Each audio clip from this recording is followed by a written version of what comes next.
আজকে আমি কথা বলবো বিশ্ব সাহিত্যের অন্যতম শ্রেষ্ঠ মনস্তাত্ত্বিক উপন্যাস ক্রাইম অ্যান্ড পানিশমেন্ট নিয়ে। লিখেছেন রাশিয়ান লেখক ফিওদর দস্তয়েভস্কি। এটি প্রকাশিত হয় 1866 সালে একটি রাশিয়ান ম্যাগাজিনে এবং 1867 সালে পূর্ণ বই আকারে। বইটির গল্প সম্পর্কে বলতে গেলে গল্পের কেন্দ্রে রয়েছে রডিয়ন রাসকলনিকভ, একজন দরিদ্র প্রাক্তন আইনের ছাত্র। সে সেন্ট পিটার্সবার্গের একটি ছোট্ট ঘরে অত্যন্ত দারিদ্র্যের মধ্যে বসবাস করে। সে এক বৃদ্ধা পণ্য ব্যবসায়ী মহিলাকে হত্যা করে, কিন্তু হত্যার পর থেকেই তার মনে শুরু হয় প্রচণ্ড অপরাধবোধ, মানসিক যন্ত্রণা, জ্বর, দুঃস্বপ্ন ও আত্মসংঘাত।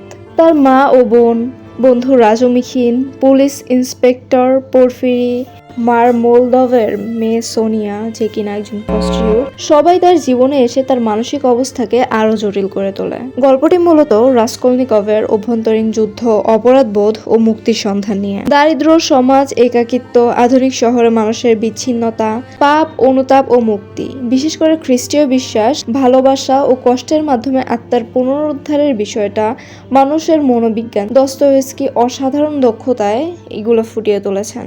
বইটি পড়তে হয়তো বা সময় লাগবে, কিন্তু শেষ করার পরে মনে গভীর ছাপ ফেলবে। এটি শুধু একটি হত্যাকাণ্ডের গল্প নয়, মানুষের আত্মা, নৈতিকতা ও সমাজের আয়নার গল্প। আমার ভিডিওটি কেমন লাগলো? যদি ভালো লেগে থাকে তাহলে লাইক করে দিও, আর আমাকে ফলো অথবা সাবস্ক্রাইব করতে একদমই ভুলো না। Bye bye.